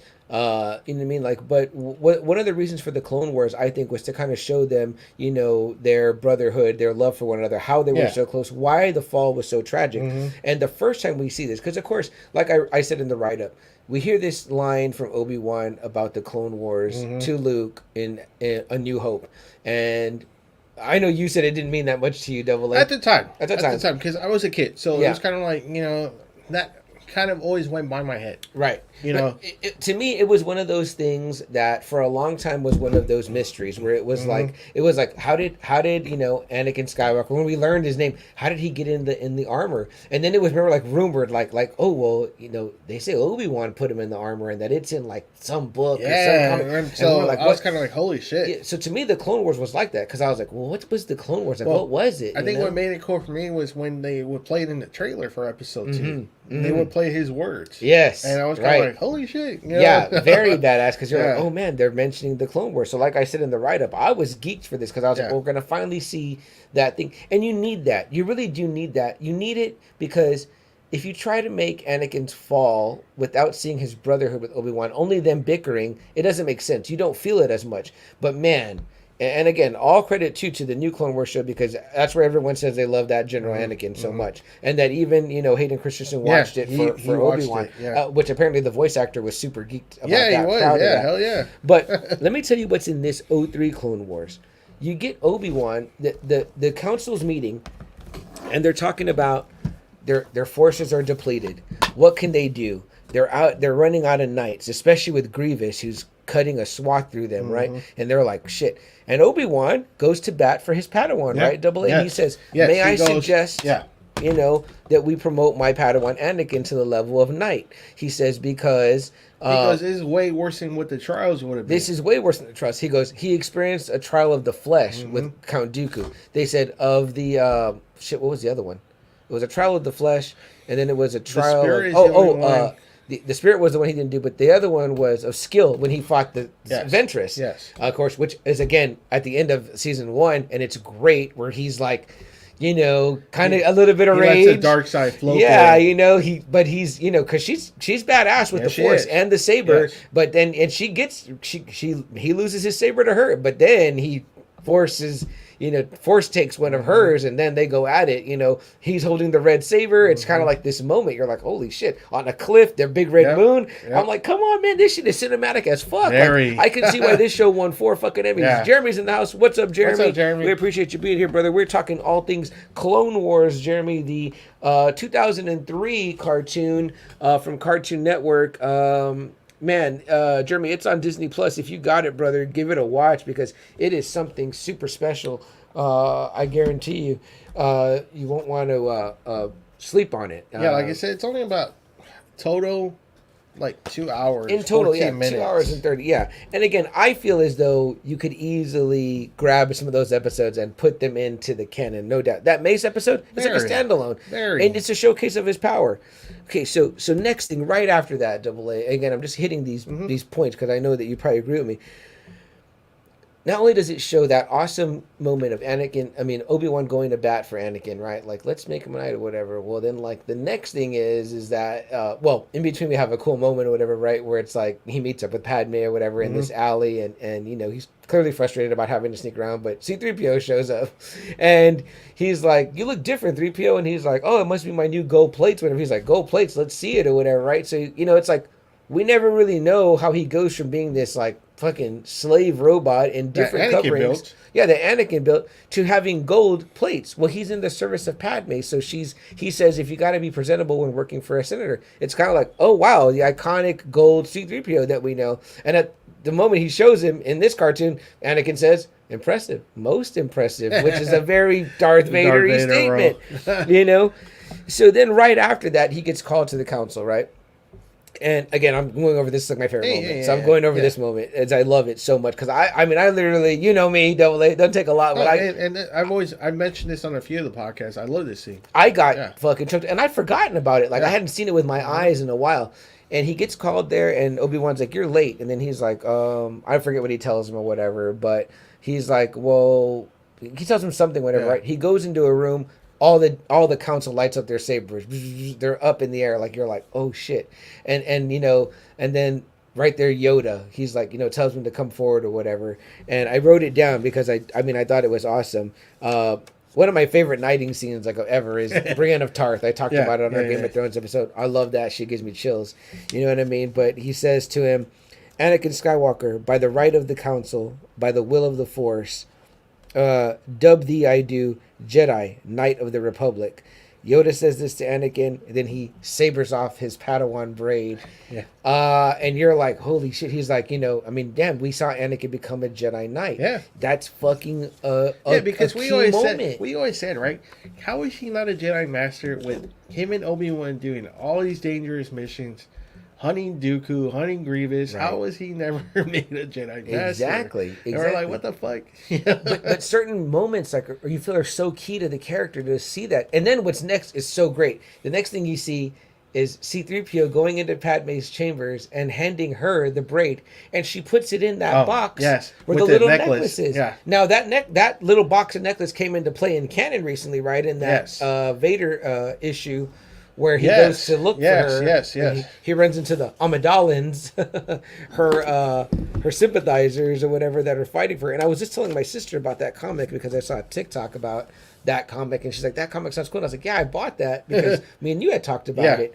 But man, how sweet would it have been if in that box you could still see the braid as well? Because to me, that's a great moment, the knighting of Anakin Skywalker, and then a knighting ceremony. I never seen another knighting ceremony. Yeah, they never really show when they get the rank of Jedi Knight what they do. Yeah, we never get to see that kind of stuff. So, Candace, I don't know if you're still here, you and your husband, but I hope you are. Are there other knighting ceremonies that get shown or talked about in the comics, books, or maybe other Rebels or the actual Clone Wars? I'm trying to think. Was there? Because I can't remember seeing it, but what a cool moment to see. Because he promotes Obi-Wan like right away in episode 1. Remember, he was like, "Jedi Knight, you are."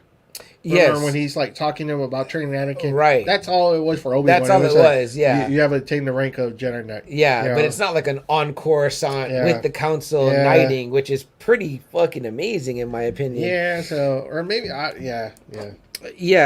So that was my next question there about that.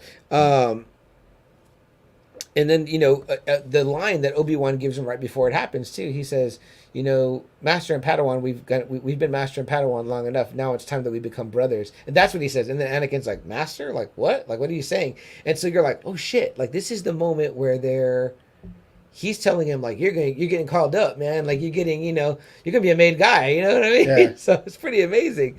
Candace says, my husband said that he has mainly seen it Star Wars video games that he has played. Yeah, I did see some reference to that they in some of the games that they'll do like a knighting. I don't know if it occurs like this one, but man, again, very cinematic, and that's what this Genndy Tartakovsky does so well or whatever, is make these things super cinematic. I mean, the guy would be an amazing director in live action, I think. Yeah, I mean, like you said, these are almost like storyboards. Mm-hmm. Each scene, it's really cool. It's very theatrical. Yeah. Very, very theatrical. And again, the way they do the stormtroopers, it's very old school battles. Mm-hmm. Very, the cavalry, the cannons. The way they move their hands, like, okay, two over here, like, okay, hold, you know what I mean? They do a fist for hold. Yeah. It's like, oh shit, these guys are like... Yeah, like, it was great. It was great seeing these again. And, when they, even like Obi-Wan with the stormtrooper outfit, but he still has like his robe, so, it's Obi-Wan. That's always really cool because, like, there was like Alexander always wanted you to know where he was. He would wear like something special. I forgot what it was. Like Alexander the Great. Really? He would wear something special so you knew it was him. Yeah.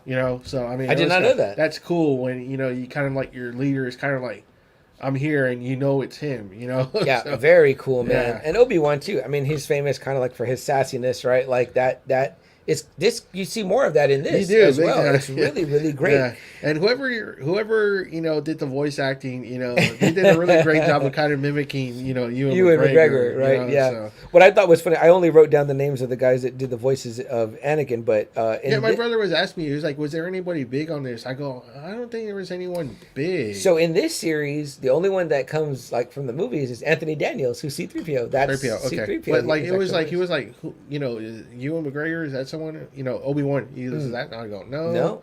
I go, I don't think Yoda's anyone. I don't think Mace is anyone. But some of the people did carry over into the Clone Wars. Okay. A few people. I can't remember who. It might have been like Mace and somebody else. If somebody here wants to chime in, by all means, let me know.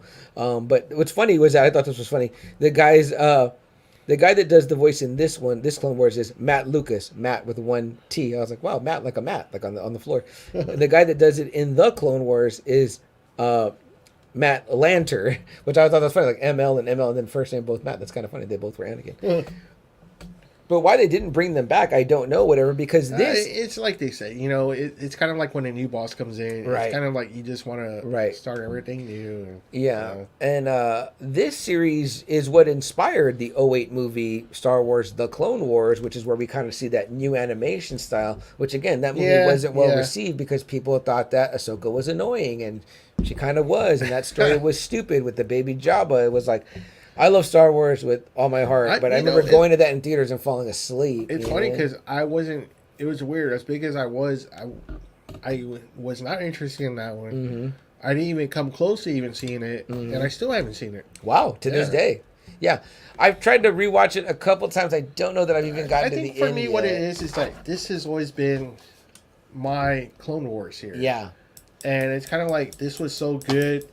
Remember we talked about a few episodes, like maybe a while back, how it was so cool when shows were like 30 minutes and you almost got like a whole shitload of, content within those Yes. 25 minutes. And I felt like that. Mm-hmm. I felt like that with 3-minute episodes. It was like, man, he did it really well. He did these episodes really well where you felt like you got a lot in 3 minutes, in 3 minutes of time. Content creators were kind of better about packing in more. You know what I mean? Like, do you remember how much you would get like out of a powerful episode of like The Fresh Prince or something like that? You're like, man, that was really only like 22 minutes. You weren't even getting 30 minutes. Yeah. But like that Will Smith, that Fresh Prince episode, Will and the Dad or whatever. Yes. I mean, that shit. And you guys go check out Now Watch This. They covered that episode, speaking of Father's Day. And it's like moving to this day. That was the episode I saw that I was like, this guy's going to have a career. It was so good that you can pack so much into this little short span, and it was so good. The way that we talk about now, like we're like, with Kenobi, we're like, oh man, only like 6 episodes, man, we want more or whatever. When we were watching these 3-minute episodes, we were like, man, why did they make these 30-minute episodes? Like, why aren't they like a regular cartoon? Like, we wanted it to be like long running or whatever, But some good comments coming in here. Jeremy says, in Star Wars Knights of the Old Republic game, I'm pretty sure there is one. Very nice.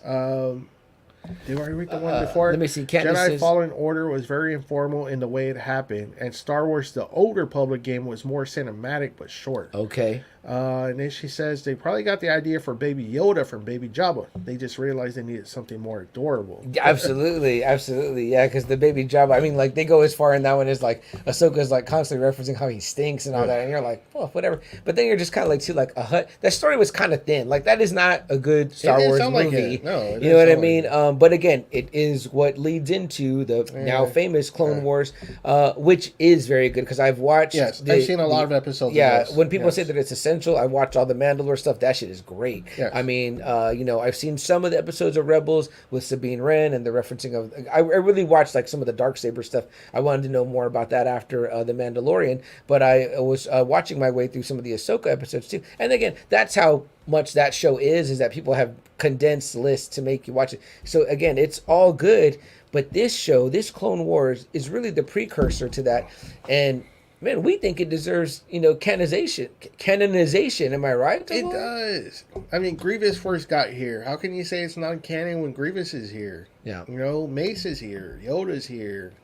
Somebody just dropped this bombshell that Brock Lesnar was back. Okay. Cool. Obviously, they're desperate in the WWE right now. So, yeah. Whatever. But moving on from that, I agree with you. I mean, I agree with you because Dooku's in there. There's a lot of great too, like episodes with in the second part where now we see we go from Anakin being Padawan Anakin to Jedi Knight Anakin in the season 2. Second season. We've got Double A's got them both here in DVD form, which by the way very hard to find.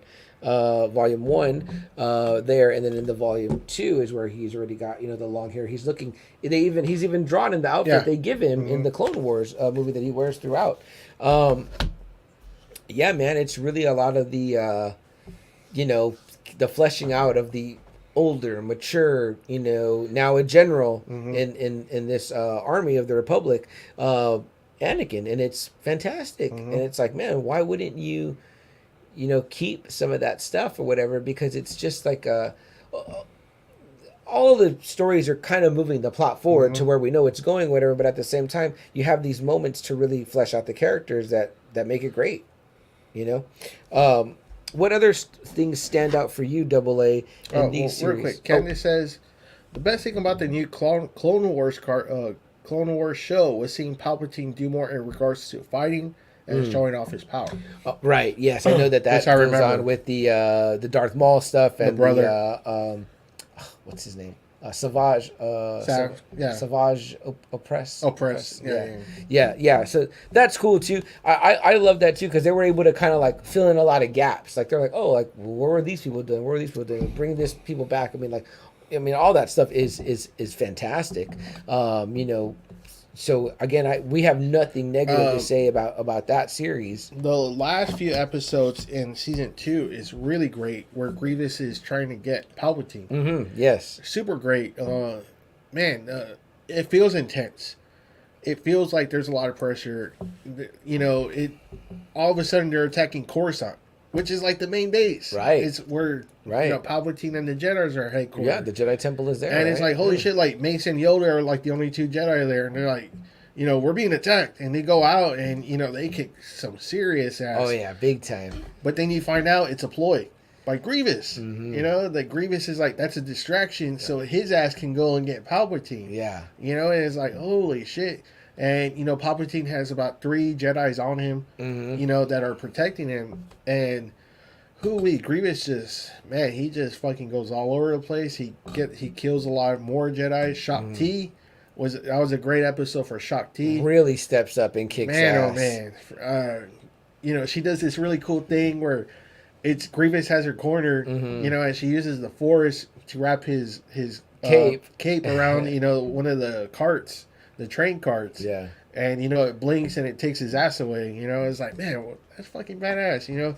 Little things like that. Is really cool. And the just trying to get Palpatine to safety, and obviously it doesn't work. He gets Palpatine, takes him, and it leads straight into Episode 3. Right. That's how you find out that he's you find out how he got taken. Excuse me. Right. Which was great because it was kind of like us watching it. Before Episode 3 came out, it was kind of like, oh, cool. So we're seeing it directly.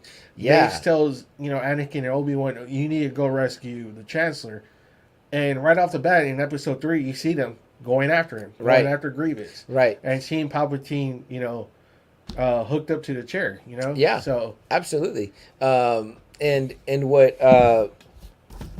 that just is wonderful right there, how it does that. It's exactly what Rogue One does with going into, Episode 4. It's like that little end scene leads you right in, and that's so much fun. Yeah, and it's kind of cool, too, because you see Dooku training Grievous, too. So that's the other cool thing. And he even tells him, he's like, stop fighting standard and use your unorthodox style. Yeah. And it shows how it's kind of cool, too, because, like, Dooku's actually handling him. So it's kind of like, it gave you a little glimpse, like, okay, if you're super experienced, if you're a really great Jedi Master, you can take this guy down, but you have to be like on a Dooku level, which Obi-Wan and Anakin weren't at that time. They were not. They were not. So you're like, fuck, it's got to be like a Mace or a Yoda to have to take this guy down, And so that was pretty cool seeing that. You got, it's almost like 2 episodes of them, like, of that siege. Yeah. And then it's seeing here the last one,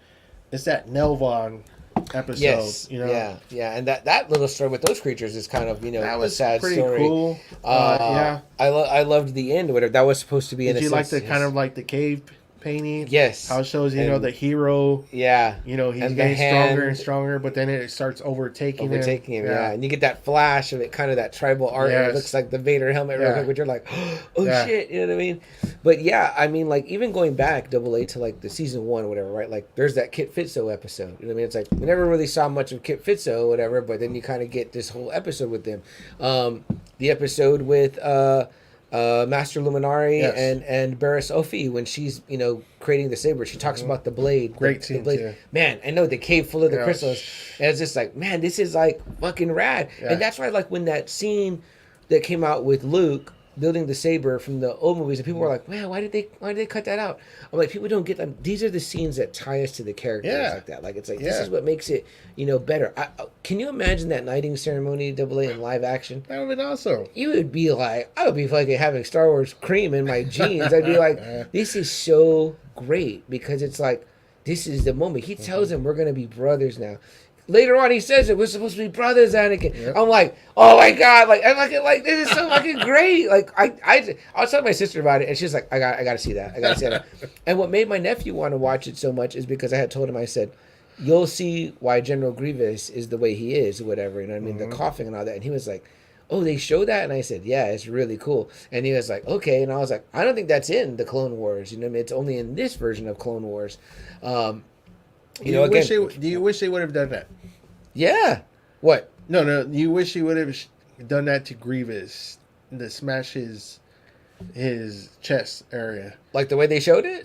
Yeah, that was fucking rad. Really, I mean, that was Mace like getting him and being like, I know, but you don't think like, man, they kind of wasted that opportunity by not having this, the Grievous before the injury, on screen. Yeah. Do you think they like?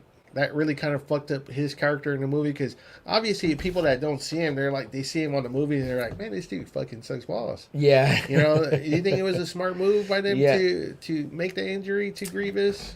I don't know, because there's so much going on in that one. It's like, how do you do it justice? Like, it's like you have to.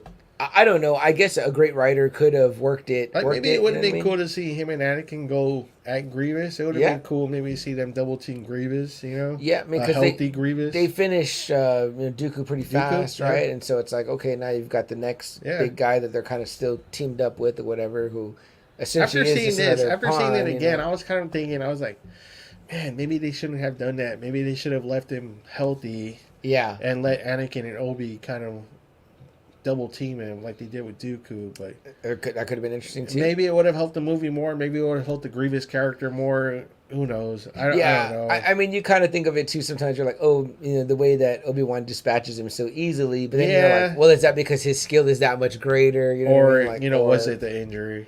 Right. So it's an interesting thought. I guess I never gave it much thought. Yeah. I like that it's Mace. And I didn't either. And I didn't either until I was seeing it again, or I was kind of like, ooh, but because before man, he's such a beast. Right. Grievous, it's like, golly, this new fucking villain, he sounds cool for one. Yeah. The voice acting, whoever it was, sounds really cool. And they said that the reason why that this voice actor sounds so different from the movie is because they hadn't chosen the voice actor yet for the movie, so that's why. But I like the way this one sounded more than the one who they got eventually. Yeah.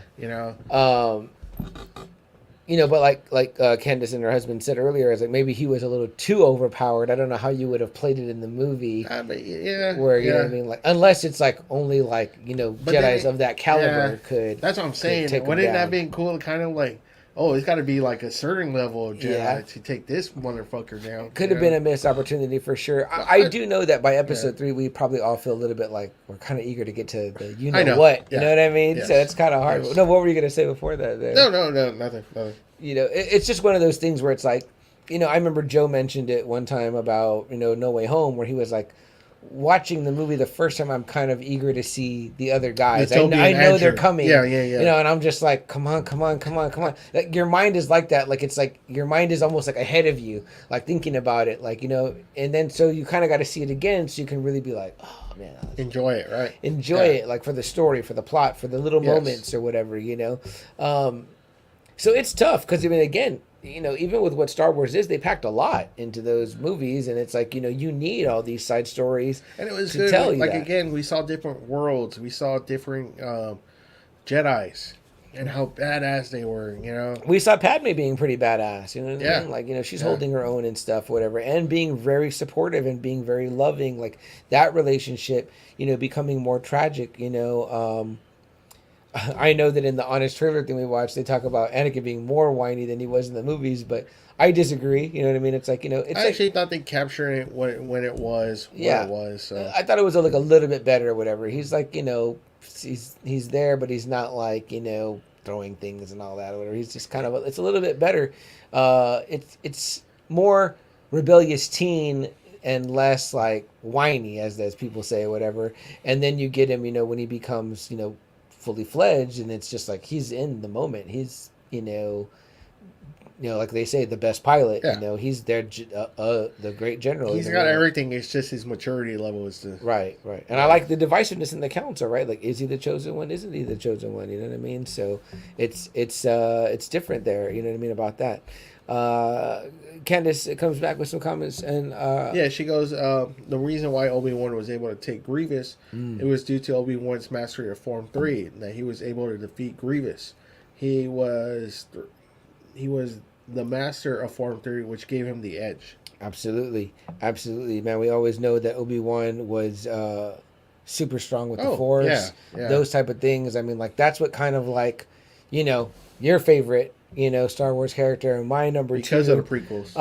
You know what I mean? Yeah, I mean, just an absolute huge love for Obi-Wan. But again, I guess like for the casual viewer, it's kind of like, like, oh, this was just like a big robot, and he got beat kind of easily. So unless you saw the cartoon, which you're just like, man, this character is fucking cool, blah blah blah, and then he comes in, and you're like, oh shit, it's kind kind of a 180 here. 180 there, right? What are you gonna do with that?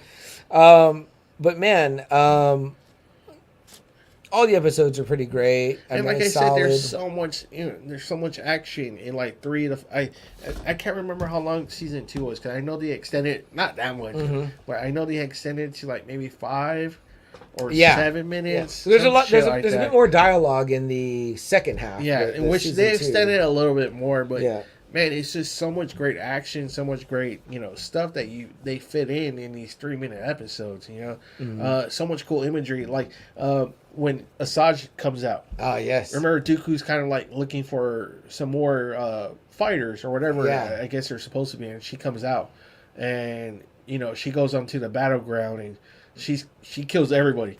She uses the Force, and she brings the boulders down and kills all those fucking fighters. And she's using that blue and green lightsaber that like you assume she just like got somewhere.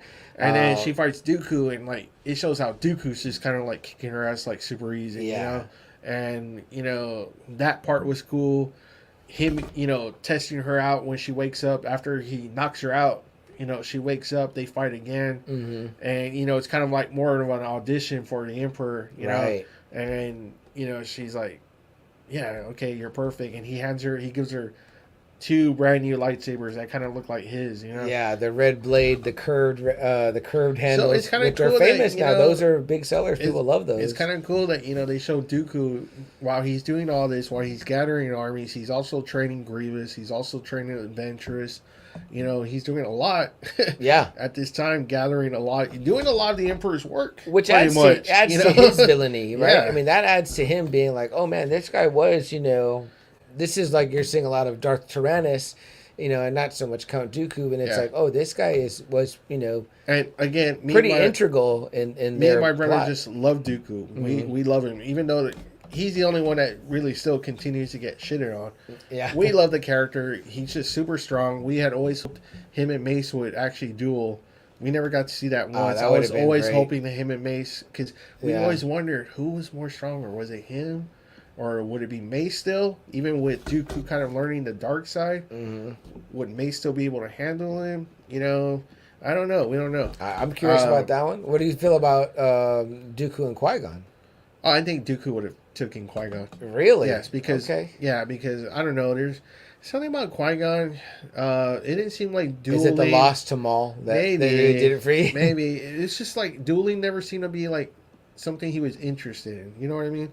Like we only get to see the character like in one movie, but it seemed like dueling was not something that he was like.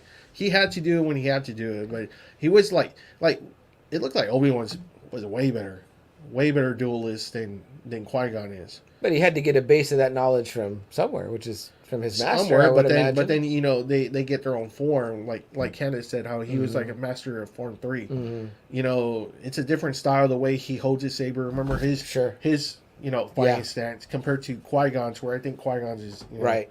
Very normal. It's different. It's a good point. I mean, you can get training from someone, but then eventually you're going to get your own fighting style, right? You're not going to be exactly like your master. It did seem, too, like Qui-Gon was more in touch with, like, the philosophical side of the Force. Yes, like he really wanted to learn. I mean, he's obviously the one. We find out that, he's able to master that form after you die, where you become one with the Force, and you're still able to communicate. Right. We were like, holy shit, so it's Qui-Gon. Yeah. Qui-Gon's the one that, fucking learned how to do that. Exactly. And it's kind of like, oh, wow.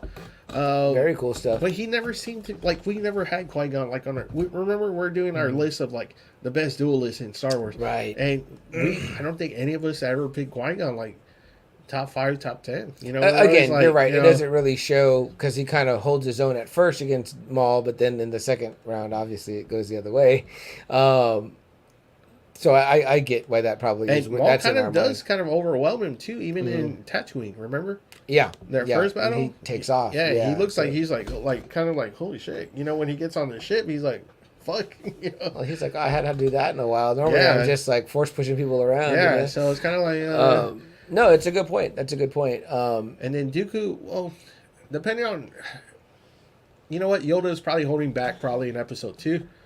I was gonna say he does kind of hold his own a little bit against Yoda, but then Yoda does kind of overwhelm Dooku. Yeah, pretty good. Yeah, so and he does that move where he's like, "Let me get out of here!" Like, they retreat. But it's cool though, to fight because another day. again, it's showing like Dooku, like again, training these two fucking, hopeful, strong allies, gathering the forces. I mean, he did a lot of fucking Palpatine's work, honestly, and it showed like in his little bit of Clone Wars, that he did a lot of the fucking heavy lifting for Palpatine, while Palpatine was manipulating again.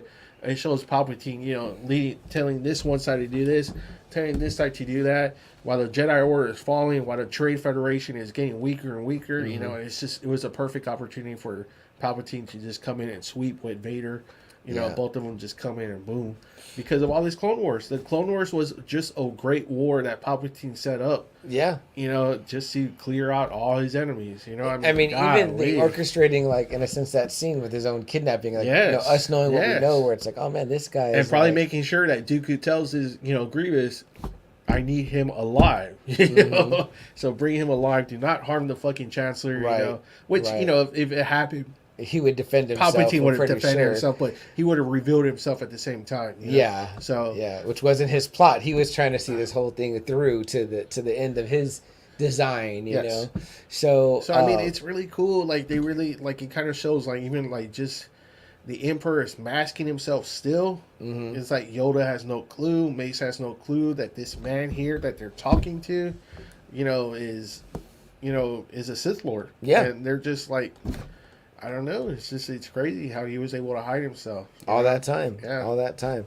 But I think it's a great bridge. It acted as a great bridge between 2 and 3. Like, again, after seeing it again, you can almost say it was like, movie 2.5. Yeah. It showed you just a great amount of the Clone Wars. It showed you the Wookiee planet, the underwater shit. Yeah. It's the space battles, the Outer Rim battles. It's just like, man, it was so good, and... it was badass. It was just really good. I remember thinking when I saw season 1 that when I with the Kit Fisto episode, I was thinking to myself like, oh, is it going to be just a bunch of showcases of like lesser known characters? And see, I was thinking too because I was like, okay, they're showing these guys a lot, and I have a comic too where it's Mace and the 3 guys that he does take to confront, Palpatine. But I mean, man, they make these guys really badass. Yeah. I forgot the one with the horns. He's one of Mace's guys. But they have an episode with him too where he's leading a space battle. And he wears that helmet when he goes which into looks space, fucking cool, man. Cool. It looks great. It's like, man, they get all this samurai kind of like imagery and the Middle Ages, kind of the knights, the old school knights. And it's kind of like, man, it was really cool. It's a really cool touch. I think so too. Just the little helmets, the armor. I mean, that right there, like kind of like Jedi's fighting in space, like with like how cool would that scene have been, right? That would be like fucking bananas if we saw it. I'd be like, what the fuck? Like, this is fucking great. Like, and again, just Shakti, the way they show her, amazing, man, just a total badass. After seeing this, I almost wanted to buy her toy. I was like, I think my sister has one. Because she was so fucking badass in those little episodes that we saw. But like I said too, like the episode we mentioned with Master Luminari and Barrett. Like, had we ever seen that? Like, I love that scene where she's like meditating, and the other one just like sees her. And starts meditating with her teeth, but still using the Force to keep the boulder up. Yeah, which is like, that's badass. Yeah, right. There's like so much shit like that throughout this series, and I'm just like, man, I think it's like super underrated. You know what I mean? I mean, I don't know. I haven't read a lot about what people say about it, if it's beloved or whatever. It had like an okay rating on IMDb, but I don't know how many. But people at the time though, it was super popular. I just remember it was super fucking popular. I mean, like I said, we all knew about it. We all couldn't wait. I think there was even like fucking like SpaghettiOs of it. Like they had like made like SpaghettiOs of these or whatever, because it was like, and it wasn't even like a fully fledged series on Cartoon Network. It was just like these little 3 minutes. And I mean, dude, I give all the credit to that Genndy.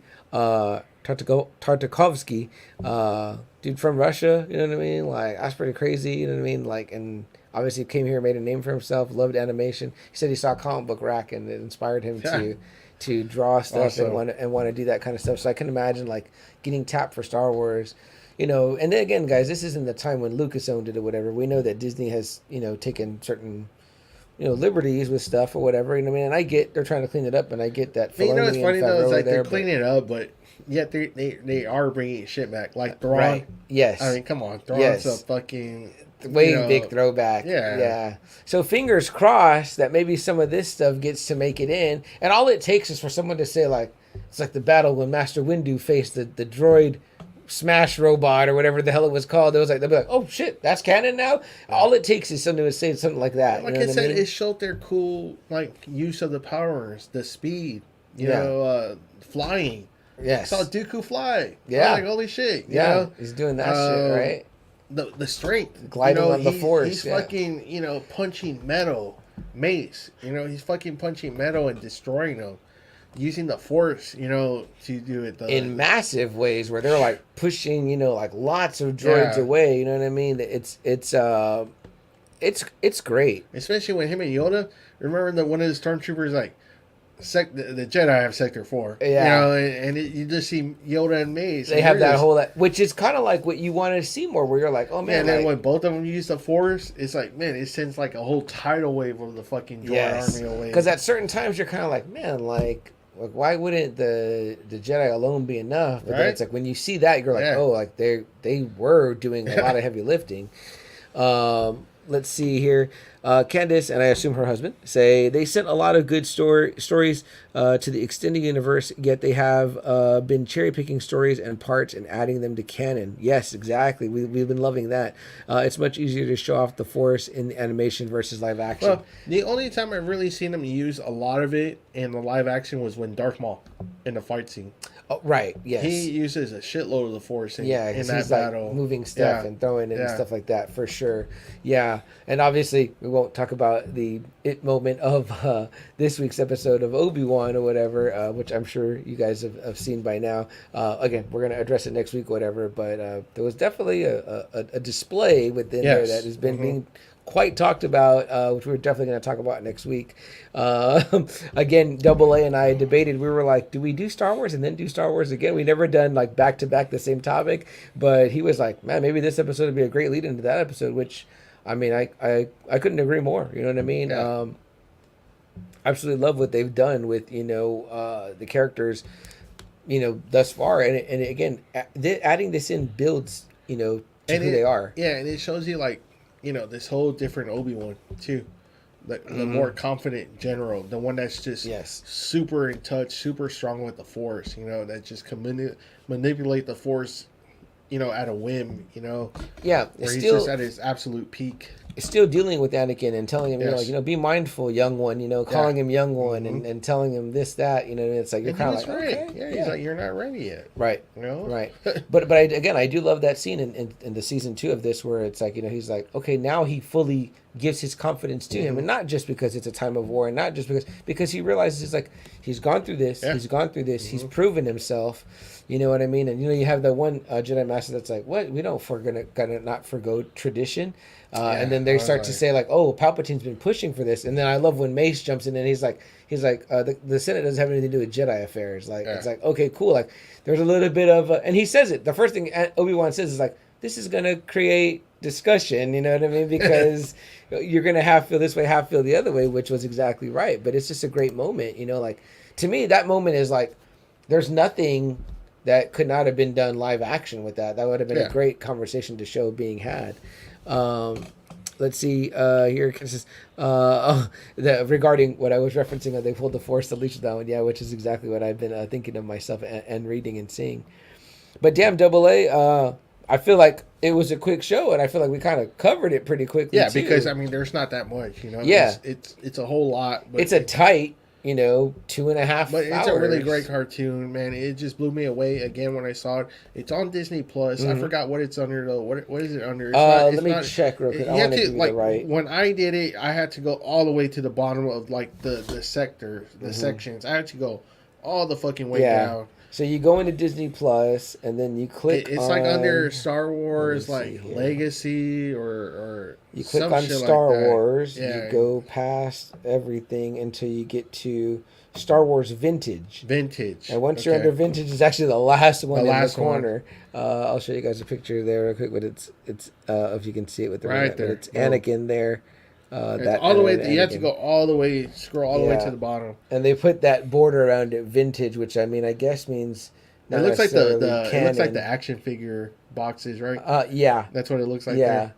So again, I guess they don't consider some of this, anything in that vintage section to be canon, but I don't know, man. You can kind of form your own. I dread my nephew getting to episodes 4, 5, and 6 and having to watch what's on Disney Plus.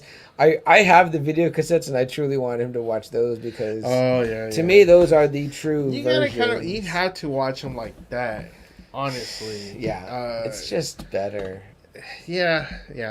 I mean, even then, it's just like just to see it in its original form. Yeah. What some of the stuff that's on there that when I was rewatching episode 1 and episode 2 with him, I was like, oh, I forgot about it. They fixed it. They fixed this, and I'm like, ugh, as the youth say, AA, right? Cringe worthy. I'm like, come on. I think the only thing I liked when they added first, when he did it back in '97, I think was Return of the Jedi, kind of showing all the world celebrating. I think that was like the only thing I really liked what he added. Yeah. Them pulling down the statue, and seeing that, I think that was like the only thing I really liked of the additions that he did. So. I agree. There was some stuff that just didn't. The bar scene in Return of the Jedi was horrible.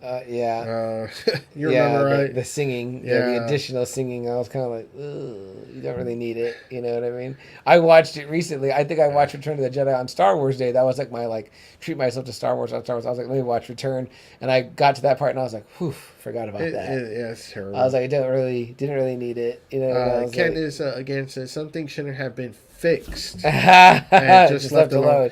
Absolutely, it's just like any creator. He's like, finally, I have the technology at my hands, and I can finally add these scenes that I want. And you're just like, but these movies are regarded as perfect. But I know as a creator, he's probably thinking, like, man, I hate this scene. I hate the way this scene looks. As a creator, he's probably like, this isn't the way I want it. This is the way I want it, and I can do it now. But it's like those 3 movies are just universally held as just perfect. I mean, it's fucking crazy. Everyone says bad shit about the prequels, about the sequels, about the shows, but no one really says a bad thing about that original trilogy. And this is the thing. This is why you have editors. You have people that come in behind you and that they do their thing, whatever, because what comes out is essentially what was meant to come out. Yeah. You did your thing, George, and you had your hands on it, but now it belongs to the world. It's like, but when you take it back and you're like, hey, guess what? Here's this. Yeah, of course we're going to look because we're like, okay, well, let us see what your vision was. And then we're like, okay, you're doing too much now. After he fixed it, people were like, man, that shit. It's kind of like, Yeah, it's like, it's a good thing that you had people that maybe changed that, cut that out, left that out, you know what I mean, yes, at the time. Then you get the, there are many hands that go into creating something like that, and honestly, for like Lucas, there's only really one movie I've ever really enjoyed that was directed by him, I guess you can say, and that was American Graffiti. Star Wars is good. A New Hope is good.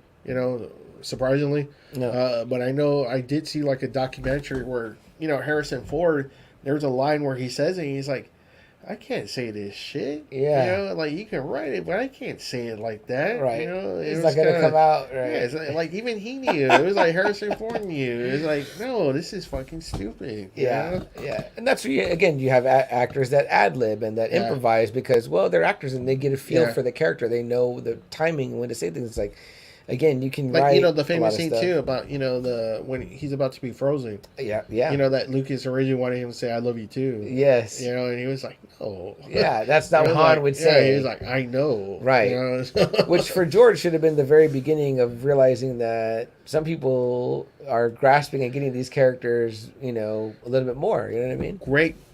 He's great when he comes up with an idea. It's just he can't. I'm not. It's just really hard to say because it's George Lucas, but his dialogue is horrible. And he's directed. He directed what, episode 1, 2, and 3, or just 3? 1 and 3. 1 and 3, I think. Yeah. And you're kind of like, It's, I think that second one is that Erwin Kirshner, right? Yeah, it's kind of like, Yeah, I know. It's tough, man. But again, in his creation, like his ideas.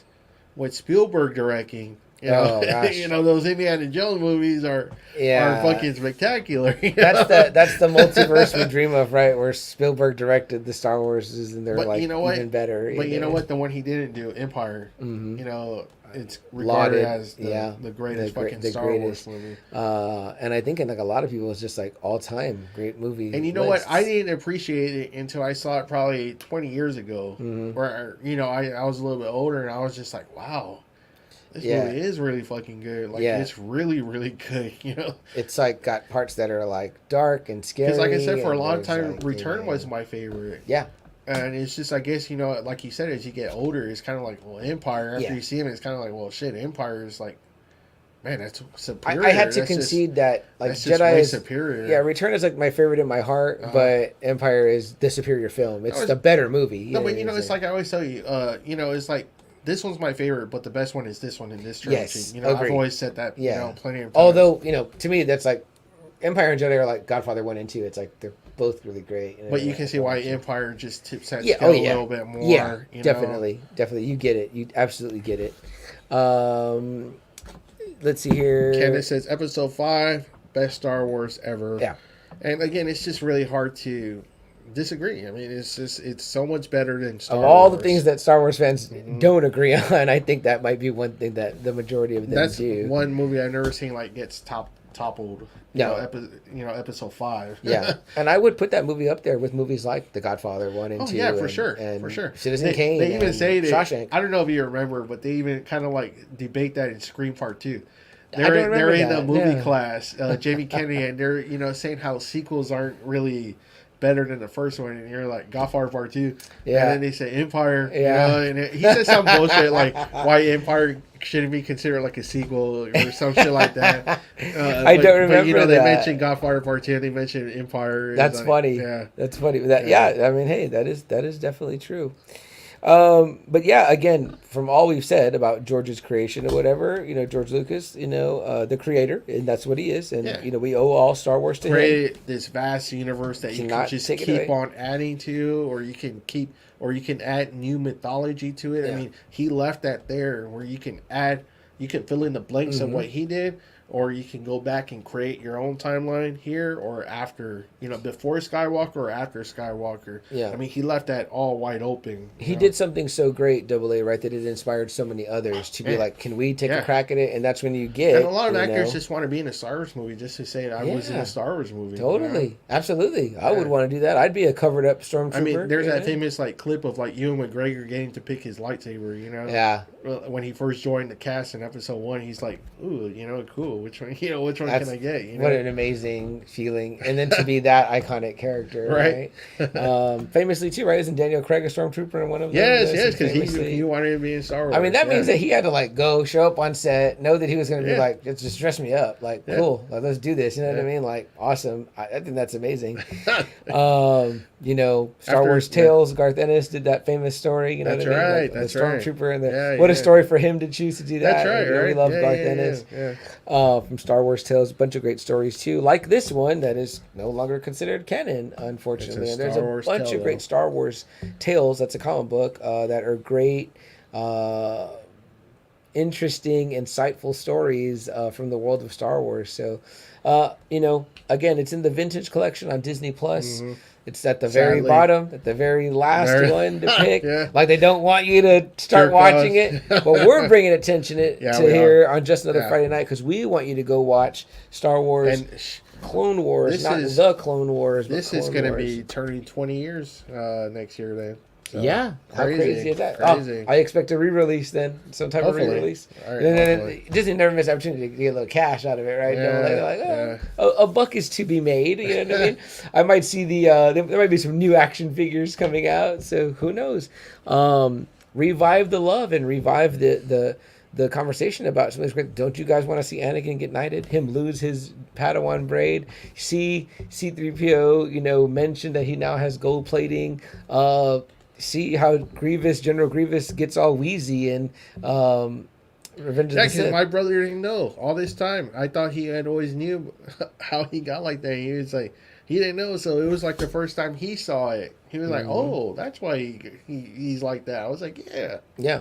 And Double A, do you know if these Star Wars Republic comics are considered canon or not? Or not? See, that's either? the thing. Probably not because they're under Dark Horse. Ah, okay. Again, So yeah. And now Marvel not. is like the Marvel's got yeah. it again. So this is a really cool issue that I told Double A that I'm on the hunt for because again, one of the things I told my nephew that happened in this Clone Wars cartoon was that this is where we see Anakin get the famous scar.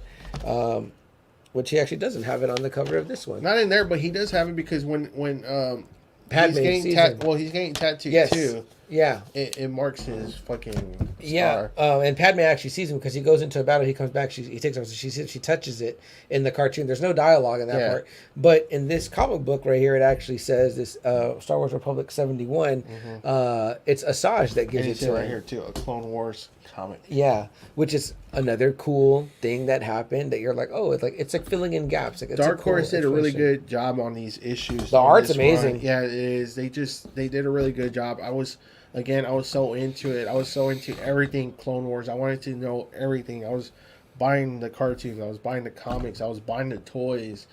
You remember my Anakin Obi-Wan that I had, there for a long time. I had Mace. I had the 3 Jedis that he took with Palpatine. You know what I mean? I was just so into all the Clone Wars stuff. I was like, I couldn't get enough.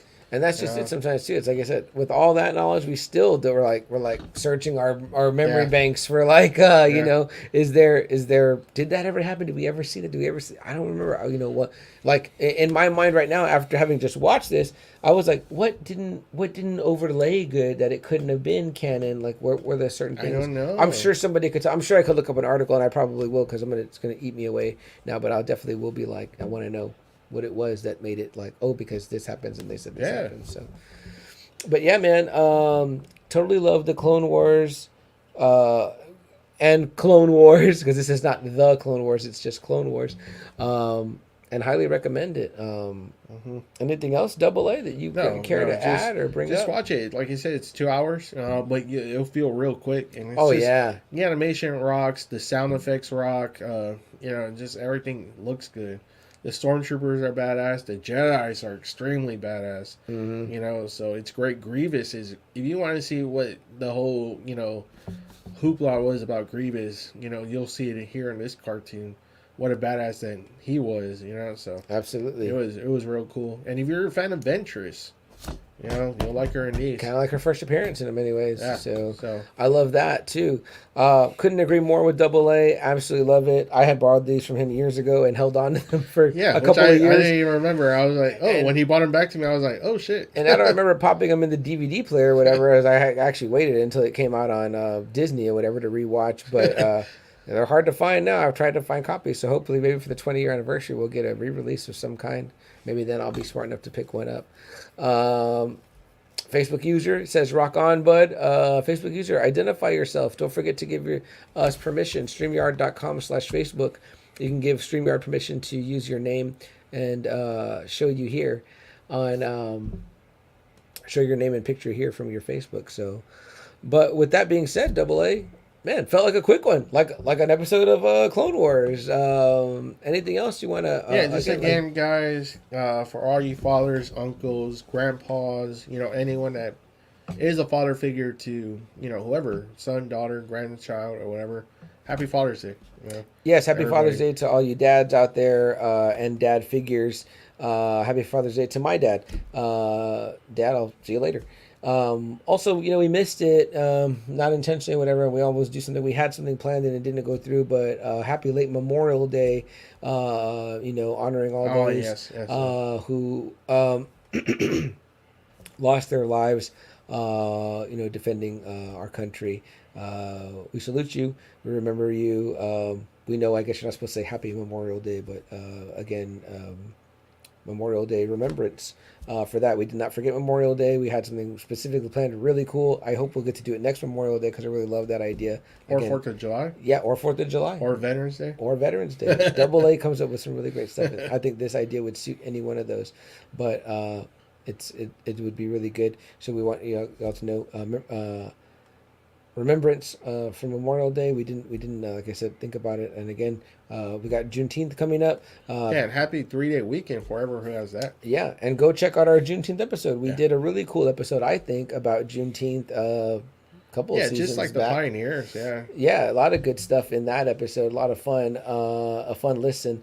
I don't remember what episode it was, what season it was, but I reorganized our our YouTube episodes by seasons now. So that one probably wouldn't be on there most likely. It might have been before we were doing video. Yeah, so if not, you can find it on Spotify. Or on Anchor.com. But check out everything, all of our social media links over at justanotherfridaynight.com. Please give us a like on Facebook, join our Facebook group, follow us on Instagram, follow us on Twitter, and we're on TikTok. I think I just put up our first TikTok in a while. And we just need 18 more subscribers to YouTube. 18. If you guys, 18 more subscribers, and please subscribe to us on YouTube. We're trying to hit 100. When we get to 100, we can change our YouTube to youtube.com/justanotherfridaynight versus right now it's like youtube.com/ like a bunch of mumbo jumbo. We just need 18 more. So 18 more. We've done really well. Yeah, I want to say thanks again to Collecting Weekly, specifically, the Oxfather for bringing bringing us some subscribers like Dean the Dream and some others there. We really appreciate that. And those guys said they want to do something soon. So if you guys, again, these guys are the it guys when it comes to toys. They do a lot of collecting, a lot of fun stuff. We'd love to do something with them, go on their show, but we would absolutely love to have them come on our show too, and they will bring you a real heavy knowledge on toys of the level I cannot even fathom. So yeah.